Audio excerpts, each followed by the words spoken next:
And it's the last one for the week. Thank you for joining us. This is Business Morning. I'm Ladi Williams. And I'm Chimeze Obi Wagu. Good morning and thank you for joining us. And here are the top stories we have at the moment. Oil prices recovered this morning after a 1% dip in the previous session on buoyant economic data from China and the United States, even as the surge in pandemic in India capped prices. Brent crude futures for July were at $68.47 a barrel, by up 38 cents, while U.S. West Texas Intermediate crude for June rose 38 cents. Both Brent and WTI are on track for a second weekly gain as easing restrictions on movement in the United States and Europe, recovering factory operations and coronavirus vaccinations paved the way for a revival in fuel demand, while pent-up summer travel is likely to give gasoline and jet fuel consumption a further boost. And back here, President Muhammadu Buhari yesterday approved the suspension of the managing director of the Nigeria Ports Authority, Ms. Hadiza Bala Usman. According to a statement by the Senior Special Assistant on Media and Publicity to the President, Mr. Garba Shehu, the NPA's Director of Finance, Mr. Mohammed Koko, has been approved as a replacement for Ms. Usman. The statement adds the approval of the President follows a recommendation by the Minister of Transportation, Mr. Rotimi Amechi, for an administrative panel of inquiry to be set up and investigate the management of the NPA. The panel will be headed by the Director of Maritime Services of the ministry, while the Deputy Director of Legal of the same ministry will serve as Secretary. In the meantime, the central bank has announced the extension of the deadline for its Naira for Dollar initiative for diaspora remittance indefinitely. The scheme, which rewards recipients with 5 Naira for every $1 received through licensed international money transfer operators and commercial banks, kicked off on March the 8th and was scheduled to end on May 8th, 2021. According to the CBN, the extension is to deepen the FX market, provide more liquidity and create more transparency in the administration of diaspora remittances into Nigeria. Well, last year, the central bank approved the receipt of diaspora remittances for beneficiaries in foreign currency through the designated bank of their choice. And Unilever Nigeria PLC has held its 96th annual general meeting, assuring its shareholders of its commitment to good corporate governance and a drive to sustainability in the coming financial year. The leading consumer goods producer declared a turnover of 62 billion naira for the financial year ended December 2020. You take a listen. It's the 96th annual general meeting of Unilever Nigeria, and in line with the Corporate Affairs Commission's guidelines, the AGM is conducted through the use of proxies. Every stakeholder is represented in the room. I hereby declare it open. The chairman of the company's Royal Highness, the Obi of Onitsha, Nnemeka Achebe, opens the meeting. The meeting is being streamed live to enable shareholders, regulators, observers, and other stakeholders who are not able to join physically to follow the proceedings. There are questions and observations from the shareholders, especially as it concerns market share and profitability of the brand. I would like you to explain more the reason for the special resolution, section 8, subsection 1, on tea business separation. The company's managing director, who joined the meeting virtually, gives an overview of the company's financial standing and the plan going forward. With the concerted effort of everyone involved in Unilever Nigeria, we are now in a better space. The fundamentals of the business are in the proper place to ensure that, again, we gain competitively and we go for market share increase, new markets, and as well improve profitability. Voting starts now. Voting gets underway with the election of shareholders' representatives on the Audit Committee, consideration and ratification of board appointments, passing the resolutions authorizing the directors to separate the company's tea business, among other decisions. The board and management of Unilever Nigeria PLC is also assuring their stakeholders that the company's businesses will continue to be purpose-led and future-fit. It hasn't been smooth sailing all these over 90 years, as we are right now in the pandemic, which has been very tough. And our customers have stayed with us because of the value we provide, because of the quality we provide over the years, and because they can look up to us and expect a certain standard. It's gratitude to them, and also appreciation of our shareholders for their support during these difficult times. Unilever Nigeria PLC, member of the Unilever Group, is one of the world's leading consumer goods companies with renewed strategies to drive profitability and sustainable growth through its quality range of products. And rating agency Moody's on Thursday announced it has placed all long-term ratings and assessments of First Bank of Nigeria Limited on review for downgrade. The rating action follows the dissolution of First Bank's board by the Central Bank of Nigeria on the 29th of April. For more on these and other developing issues in the financial market, Oladipo Ajayi, investment analyst and head fixed income market at Chapel Hill, Durham, joins us next. To stay with us. And for our first conversation, Oladipo Ajayi, head fixed income marketer at Chapel Hill, Durham, joins us now. Mr. Ajayi, thank you for joining us. Good morning. Good morning. Thank you very much for having me this morning. Great to have you. Moody's plans to downgrade First Bank's ratings and assessment over the corporate governance issues in the bank. Did you see this coming? Well, to be realistic, this is not unexpected, considering the noise of the situations. And when the news came into the market, we knew very well that the rating agencies will actually want to look into the situation and actually review it and make recommendations as it's required. So for them, I'm very sure Moody's, they are still currently looking at the situation. Based on the release yesterday, they were saying that they are reviewing the situation and they will make a decision based on their outcome. So it is not unexpected. It's something that you expect in a sane climb. And for us to actually maintain the integrity of our financial market, we think it's very necessary for the rating agencies to actually weigh the situations and actually make recommendations as they feel it's okay. Now, looking at the rationale Moody's gave to take this action, Moody's talked about uncertainty around final and long-term governance, the unclarity in the reputational and financial implications of the events for First Bank. The rating agency also believes these developments could distract management's focus on implementing the bank's strategic plan and road to recovery. It also notes First Bank's relatively low proportion of provisions to its non-performing loans at just about 40%, which puts its solvency at some risk. Now, these are genuine concerns. How should potential investors and shareholders and the bank customers respond to these? Is it time to panic?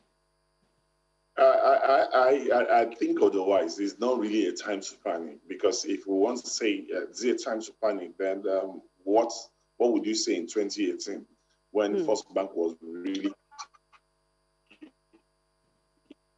in this thing? And in 2018, First Bank MP and to speak out based on their last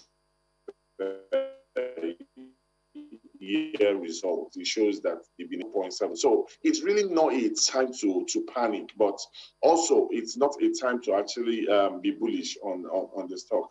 And to be realistic, anywhere in the world, corporate governance is very key, and a lot of investors also factor that into their investment decision when they are making investment decisions. So from us, I don't think it's really a time to panic, but we just feel it's time for investors to look into the situation very well before actually putting into that market. All right, but do you see other rating agencies towing the same line that Moody's has in this matter? Yeah, that is very certain. That's very certain. I think it was just that Moody is actually very fast on this case. I'm sure other rating agencies like Fitch will actually tow the same line, because they have to make recommendations to investors, and because they are the higher investors in the market. Just last year, First Bank was in the Eurobond space. They raised money globally. So that's led credence to the fact that their investors are across the globe. So the rating agencies, they are actually the eye of investors in Nigeria. So they are the ones that, and most of those people made their decision based on the ratings of the bank. So I think it's very essential for other rating agencies to join. We won't be surprised if they actually follow suit immediately. Now, what's the implication of this to the banking sector and the financial system as a whole? I think a lot of people are just still panicking about what actually happened. But we've seen the central bank governor come out severally to tell us that our banking system is very strong, and we can only stand by the word of the CBN governor. And also looking into the books, the financials of most banks that were released at the year end, I don't think there's any reason to be scared of, any reason for concern around that. So I think it's the financial system is still very much strong. But do you think the banking sector a stress test is actually inevitable at this point for this sector? But I don't think there's any harm in actually conducting a stress test. There's no harm in doing that. But I just still feel that the end result should not in any way deviate from the statements of the CBN governor, which affirm that the banking system is still very much strong. All right, looking at other developments in the banking sector, there are indications Zenith Bank and Access Bank are among the list of financial institutions from Africa and the Middle East to indicate interest in the acquisition of Union Bank and other African assets of Atlas Maris Group. What's your take on this? Well, it's not something out of place. It's something that we see every time in the market. We see acquisitions, we've seen merger, and in the last month, we've seen Access Bank actually becoming more aggressive in their quest to become the biggest bank in Africa. Access Bank acquires stake in Grow Bank, and also in Bank ABC in Botswana. There are also Zambia, Mozambique. So I think it's a quest to actually be able to actually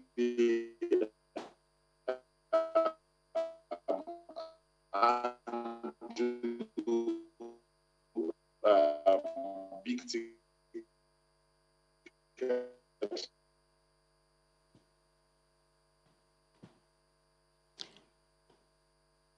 They are not folding their hands.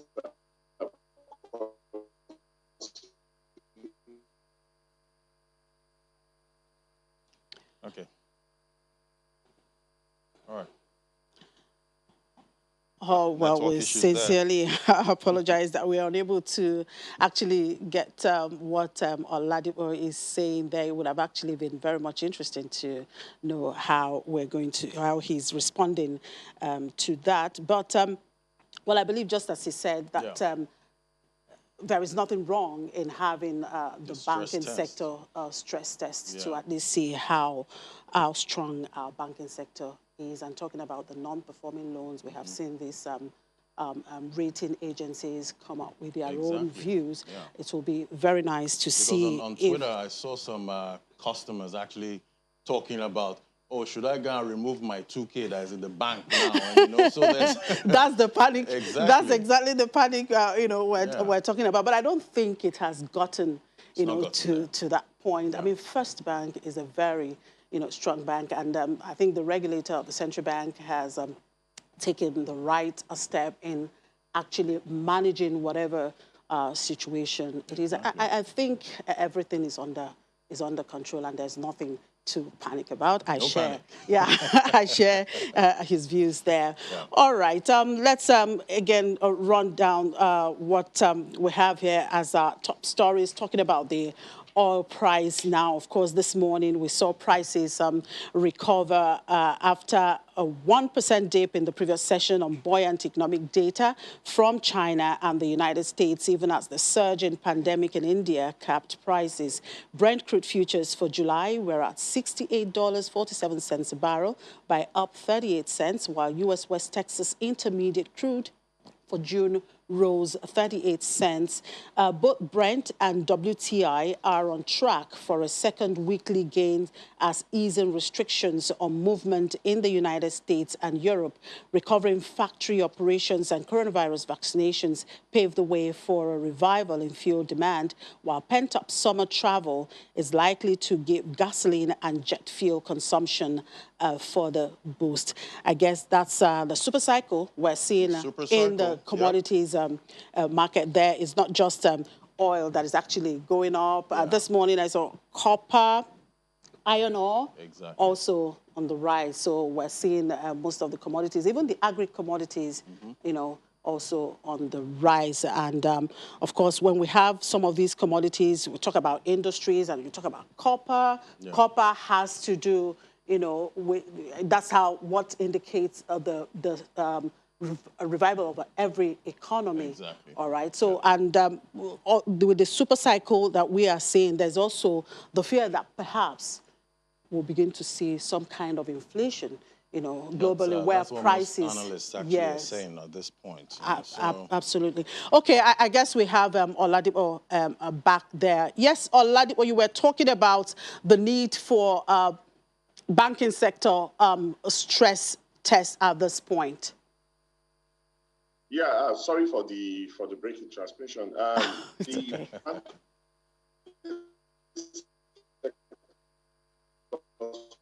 Like I said earlier.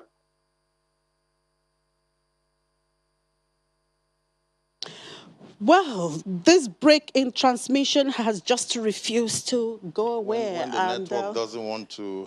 Well, sometimes it does. It does Yeah. happen. That's technology for you.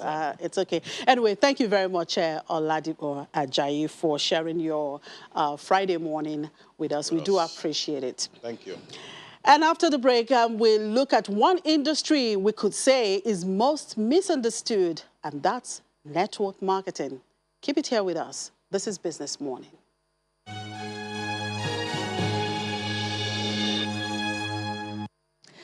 Network marketing is a business model that depends on person-to-person sales by independent representatives, often working from home, if you like. Now, this type of marketing is also known as multi-level marketing. Basically, a company is expected to move its products and services from its base to its customers. Currently, it is the fastest growing method of distribution in the world.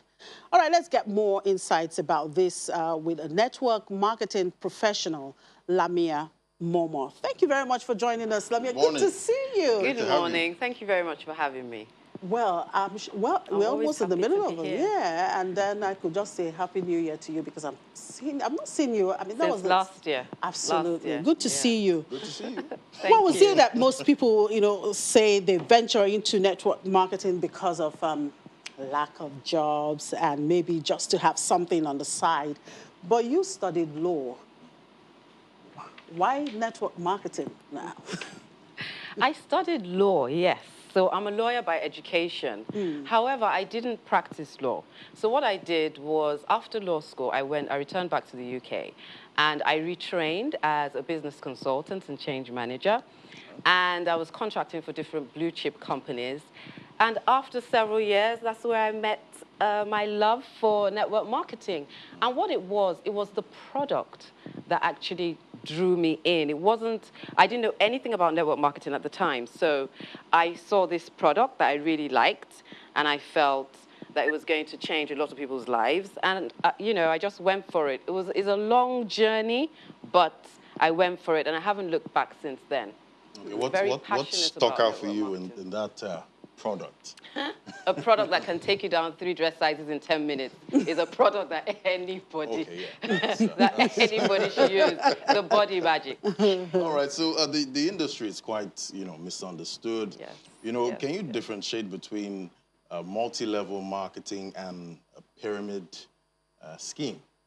Yes, they're miles apart. Okay. Now, a pyramid scheme is where a company fraudulently recruits people, an increasing number of investors, with the promise that they will receive a huge return on investment.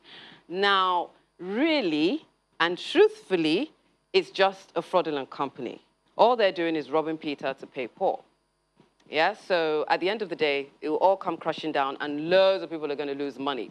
Network marketing, on the other hand, is the fastest form of distribution in the world, which Chimeze has rightly said. Now, what it is, I'll just explain it in layman's terms. Network marketing can be described as you're the manufacturer, then I come and I buy from you. And I bring my friends, I like the product that I buy, and I bring my friends, I refer them to buy from you as well. They buy, and then you give me a commission based on the monetary value of that product. Right. You understand? Right. So it's always tied to a sale with network marketing. Now, I can explain it further. I go to the market, I have a crayfish, maybe someone that sells crayfish, and I like her crayfish, I buy from her all the time, and it's tasty, good quality, and then I refer my friends to buy crayfish from the market. And the lady, the from owner the market of the crayfish, or a particular, you know, individual? From a particular individual in the market, that's what I'm saying. Yeah, it's just an example. It's just an example so you understand. Yeah, so then the lady, the owner of the crayfish, the seller, now gives me a commission based on the quantity or the monetary value of the crayfish that my friends buy. And we do it all the time with our tailors. You know, we go to watch a movie. Oh, Chimeze, go and watch that movie. But for instance, sorry, for instance, now you see this product, you like it, you believe, you know, it's a great product, and it turns out to be bad. I've never made that mistake. But that could happen, you know. It could happen, it could happen, it could happen. But there's so many other things that you have to look at. How long has the company been in business? Number one. You have to look at the compensation plan. You have to look at the products, make sure they're effective. First, use the product on yourself. So, you know, most times if it works for you, then you'll be passionate enough to go and start talking to other people about the products, you know. And you can give, loads of companies give you samples, so you can give samples free to people to try, you know, so that they can come back and give you a testimonial. So that's the way to negate that issue that you just spoke about. Okay. But most times with network marketing, the products, the consumer, the ones I've been with, the products are effective. Can the marketer be sued? Yeah, no, I mean, our country... Sorry. A marketer be sued. Yeah. I've never heard of a marketer being sued, but the company can be sued. The company, the network marketing company can be sued. Okay. There are some that have been sued in the past. Now, you know, we have a peculiar situation here in our country, the rate of unemployment, and we have a lot of job seekers out there. Poverty, you know, our poverty rate is on the rise. Yes. Now, do you see this kind of business, you know, as a panacea, you know, to this problem? Actually alleviate people from poverty. To alleviate I think poverty. So, very much so, and I'll tell you why. There are a lot of reasons why network marketing is the future. First and foremost, the ease of entry. So you don't even have to go to school. You don't need any qualification. All you need is to be above the age of 18 and have a phone, maybe have data on that phone. You also, the risk, there's a low startup cost involved, which, you know, mostly everybody can afford to start their own network marketing business, as opposed to the traditional business where you need loads and loads and loads of money. A lot of companies, well, some companies pay in dollars, so look for the ones that pay in dollars, so to speak. Why? Because of the devaluing of the naira. The naira is devaluing every day. You have to look for something that pays you in another currency to sustain yourself. Now, that's that's kind of tricky here, or will I say that's the issue here, and that brings me, you know, to my question. Some of the challenges, we're talking about creating jobs, we're talking about the youths looking for something else while waiting to perhaps get a white-collar job. Perhaps you can do something, you know, by the side, and then some of these companies that support this kind of network, marketing, and then the issue of the foreign exchange that we are talking about, where you have to buy a product and then it doesn't even, you can't get value for it? If the product is effective, there's value there. The thing is, the biggest industry in network marketing, and I guess in the world, is the health and wellness industry. Okay. Now, because people need the products, some for weight loss, some people are not well, they need the product, they want to take, the alternative method as opposed to the orthodox method. I mean, it's a choice.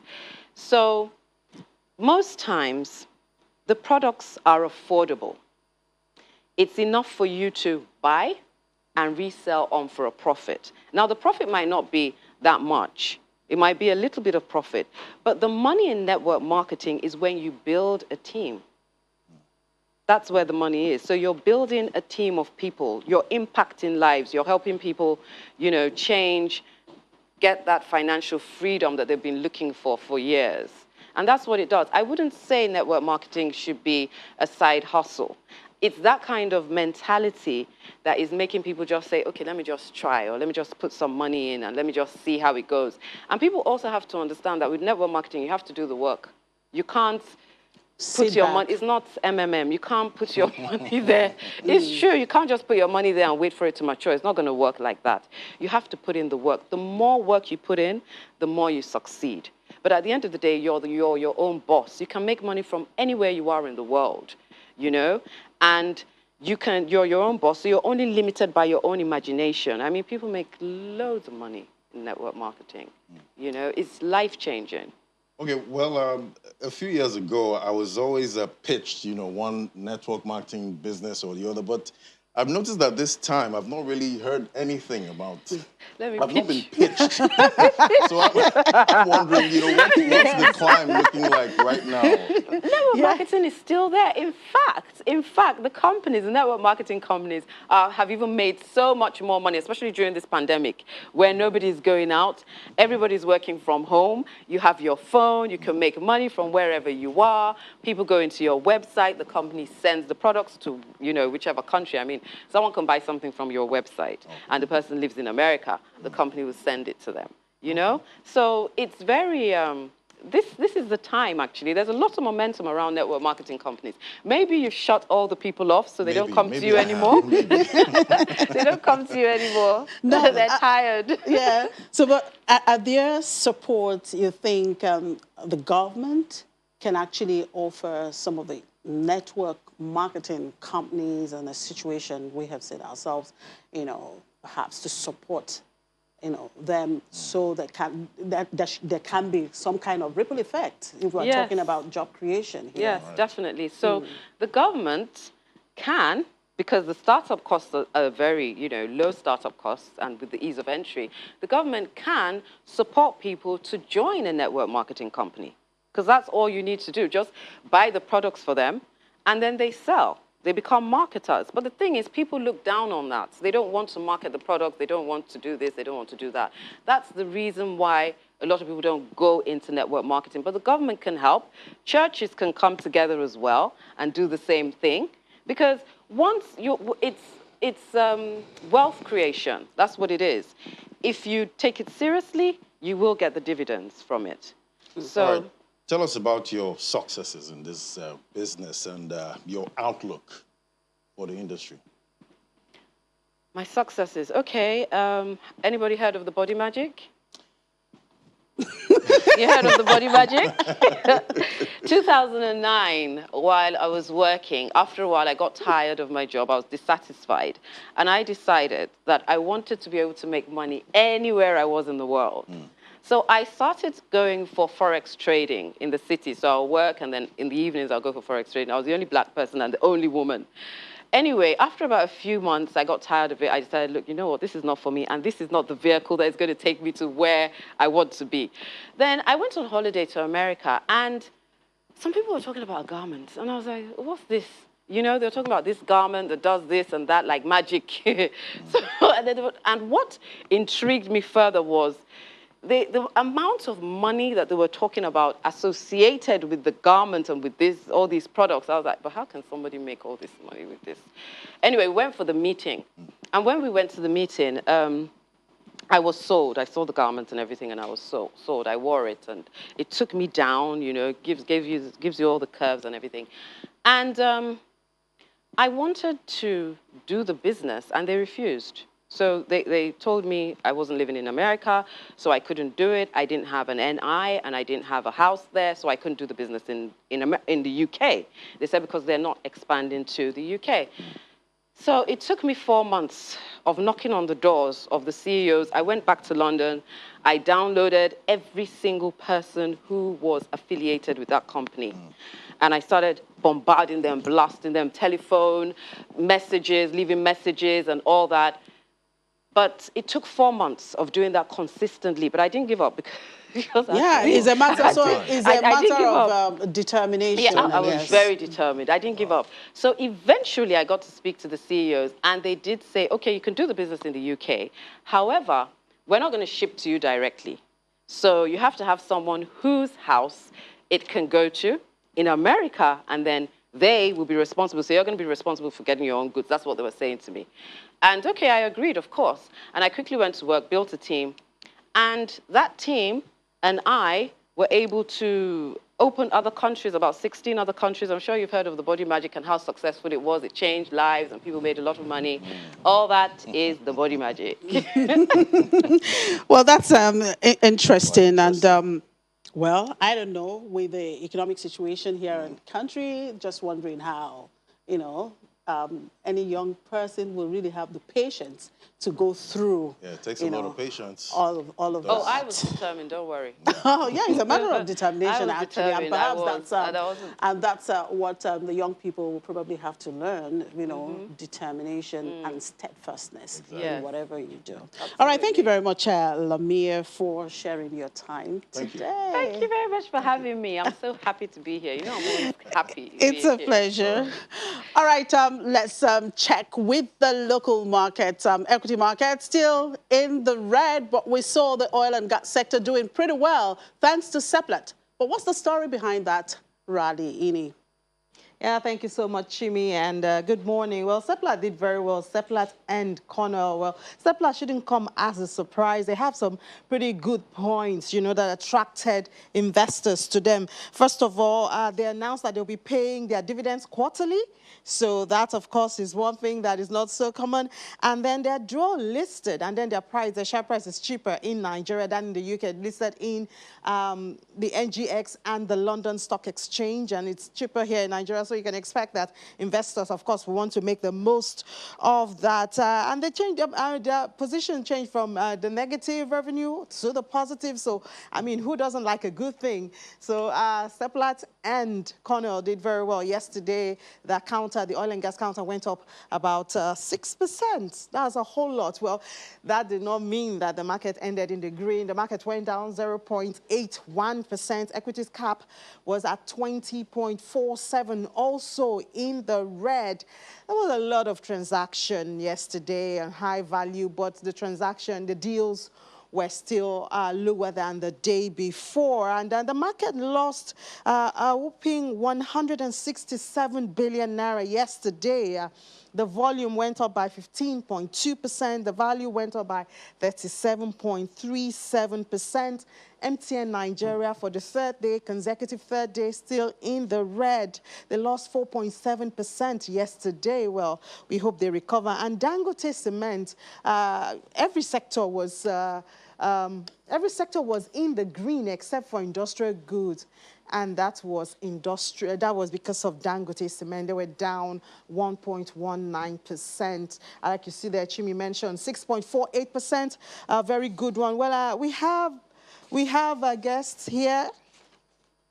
We have Ifeoma Onyejekwe, head of fixed income, to tell us about the fixed income. Well, I think, Ifeoma, please do hold on until we get there. More about the equities markets now. We see that Also, Access Bank. I know, Chimi, you talked about Access Bank probably taking over Union Bank. They are doing well. Yesterday, they were the most traded in value and in volume. Access Bank traded 105.87 units yesterday alone, worth 844.21 million naira. So Access Bank, like your guest said, they are really working on it. Well, let's go to the unlisted market. It was down yesterday, 0.27. Market cap was 557.01 billion naira, and there were 41 deals yesterday. Volume 18.91 million and value 452.96. The FJM bonds, we're expecting a bond to be out later this year. We have Ifoma. Hello, Ifoma. Good morning. Morning, Nini. Yeah, head fixed income trader at UBA. Thank you so much for joining us this morning. So we're expecting a bond auction, I think, on the 19th of May. Tell us about that, please. Yes, thank you very much for having me. I just slightly like to correct you. I'm not head of fixed income. I'm just a fixed income trader at UBA. Oh, okay. So, yes, all right. Thank you. Yeah. So yes, there's a bond auction on the 19th, and many participants have been gearing up towards that. The market expectation is for there to be a stop rate, an increase in stop rates to around 14% or above. So we've seen some sell-offs in the market, so traders can get prepared for that and shed off their unprofitable bonds to invest in higher yielding ones.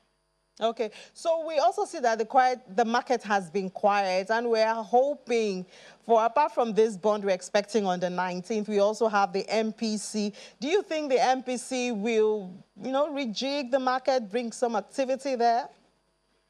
I highly doubt it. We expect the CBN to continue on their policy stance. We haven't seen anything that will bring changes in the coming MPC meeting. So yes, we don't expect any change from what has previously been slated.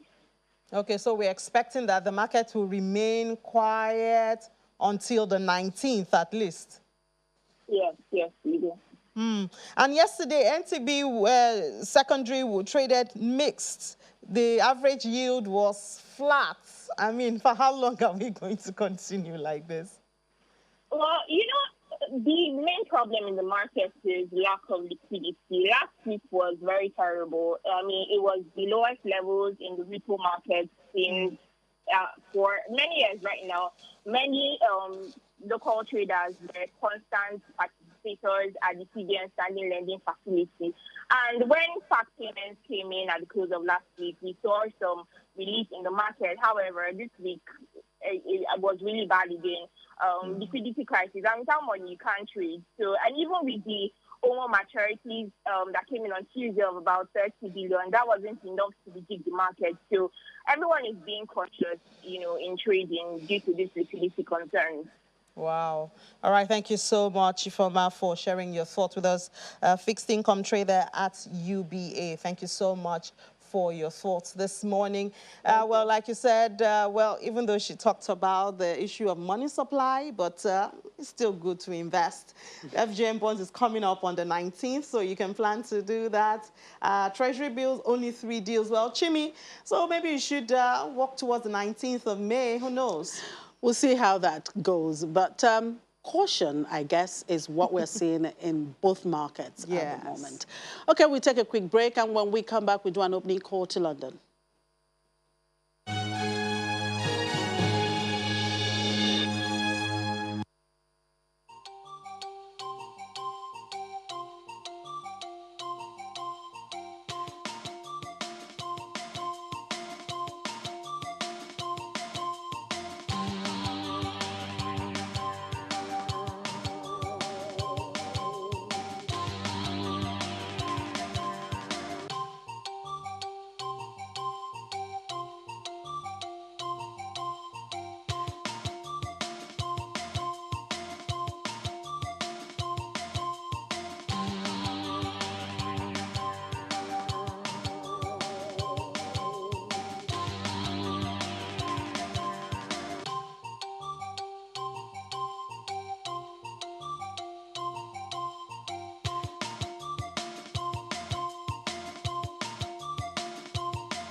It's Friday and it's thank God it's Friday. Let's see what's happening in London with Juliana. Good morning, Juliana. Well, after the Bank of England hiked its growth forecast yesterday, investors are looking to the latest U.S. jobs report for confirmation that the economic recovery is gathering pace. What soundbite are you getting from investors and market players where you are about this?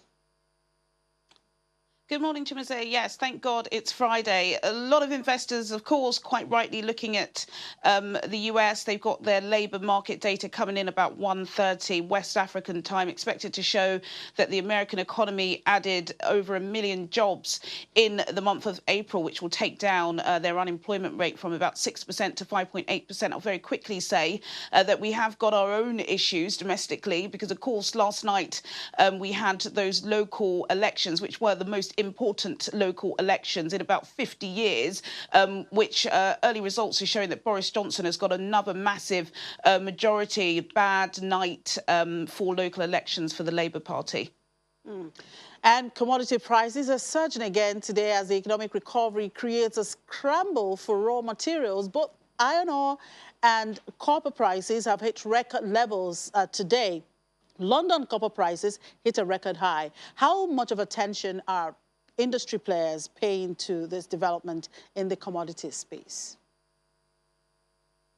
Yeah, it's been broadly a good week for commodities markets. We've seen a massive rally throughout the week. A lot of this is obviously down to the global economic recovery led by America and China. I think investors are definitely pricing in the fact that the American economy is ticking over. And then, of course, overnight we got really strong data out of the export and import markets in China. So, yes, today, even on the FTSE, that's reflected. Both Anglo-American and BHP are trading higher, top rises on the FTSE 100 at early trading. In the meantime, metals magnate Sanjeev Gupta is close to securing a £200 million loan for Liberty Steel UK. This could help stave off thousands of job losses, right? Yeah, absolutely. Sanjeev Gupta has been given a lifeline. Well, he hopes he has $200 million.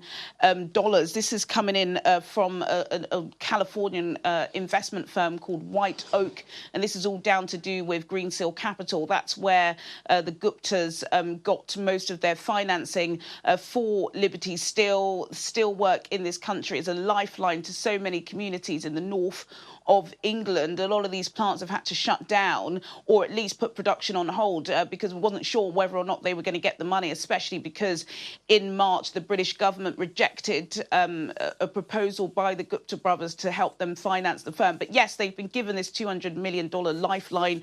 So fingers crossed that this will pass through the line and those steel jobs in the north of the country can be saved. All right, Juliana, we'll see you again later in the day.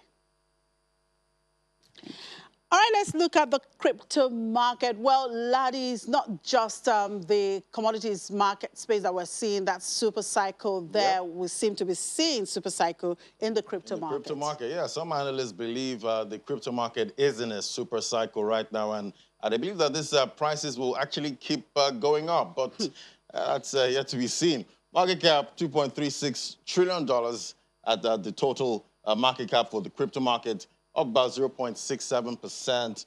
24-hour volume is up 21% to $306 billion traded.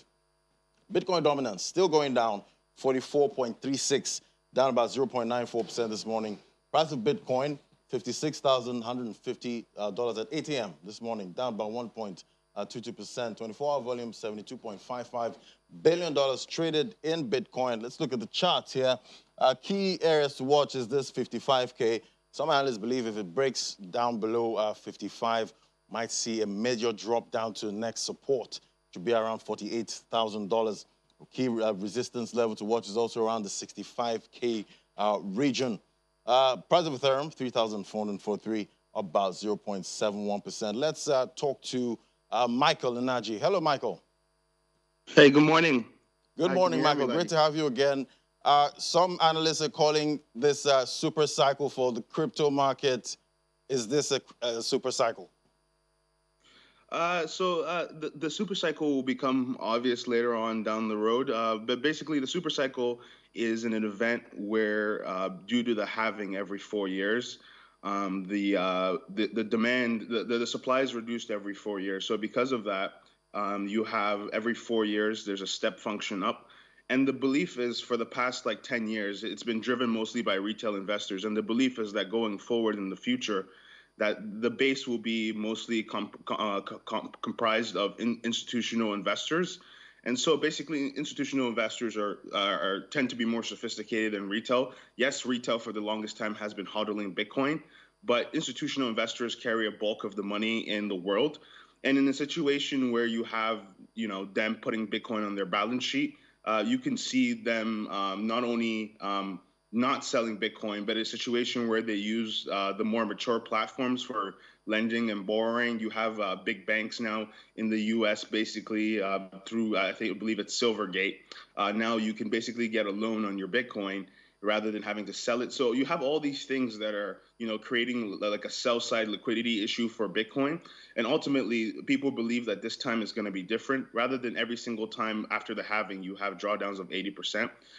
With all all we have now, institutional players, the lack of selling pressure. The expectation is when Bitcoin goes to 1 billion, 2 billion, 3 billion naira, you won't see that drawdown that you saw before, just because the capital base now is much larger. It's in the $1 trillion class. The super cycle, it could happen this cycle, but it could happen in the next cycle. But after the super cycle, the thing being is, if you don't have Bitcoin on your balance sheet, you shot yourself in the foot. Because at that point, everyone who owns Bitcoin has been performing better than you.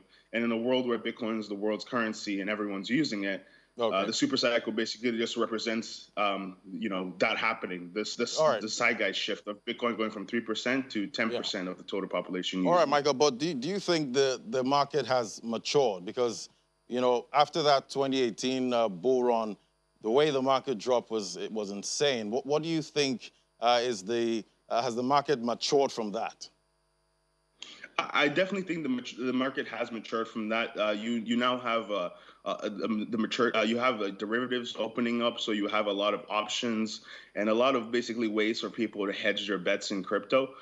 So it's not like before. Like right now, the biggest options platform, Deribit, has volume of almost $3-4 billion when the options close on a monthly basis. So it has matured, but that's not to say overall retail investors in the industry aren't, because you have Dogecoin going to $40 billion in market cap, being worth more than Ford.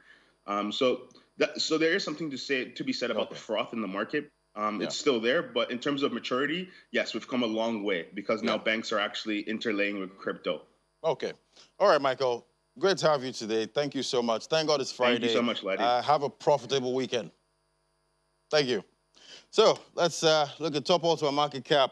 Only Cardano and Doge up this morning. Cardano up 12%. I heard the Kraken exchange actually listed their staking of Cardano on their platform. So that's pushing that one up. So, Chimi, the altcoins are doing very well. Bitcoin Diamond up 81%. I see that. But aside from the institutional investors, I guess there are also some retail investors that are also influencers, that are also pushing the altcoins there. And we're going into the weekend, and a lot of things happen during the weekend. A lot of things happen. This rise that we're seeing today, it might change as we enter the following day. So just wondering what coin we should be watching this weekend, Ladi. For me, I think it's ZRX. Why? ZRX seems to be catching some attention. I actually searched the ticker on Twitter, and a lot of people are talking about ZRX right now. So it might be the one to watch. Shall we go there? I am not advising that. Just seek your professional advice if you must play in the market. My advice any day is buy low and sell high. We'll take that, but with a professional advice. You have to take your time before you get into the market. Exactly. All right, that's it on the program for today and, of course, for the week. Thank you for being part of it. I'm Chimeze Obi Iwago. And I'm Ladi Williams. Thank you for watching.